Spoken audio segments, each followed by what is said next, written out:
ইমামদেরকে আপনারা বলবেন ইমামরা শুধু নামাজ পড়াবে আর কথা বলবেন না, সেই ইমামের যুগ শেষ হয়ে গেছে।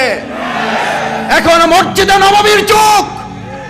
মসজিদে নববী থেকে ইমামের দায়িত্ব পালন হবে, মসজিদে নববী থেকে রাসূলের রাষ্ট্রপতি পরিচালনার সুন্নাহ পালন ইসলামের করবে।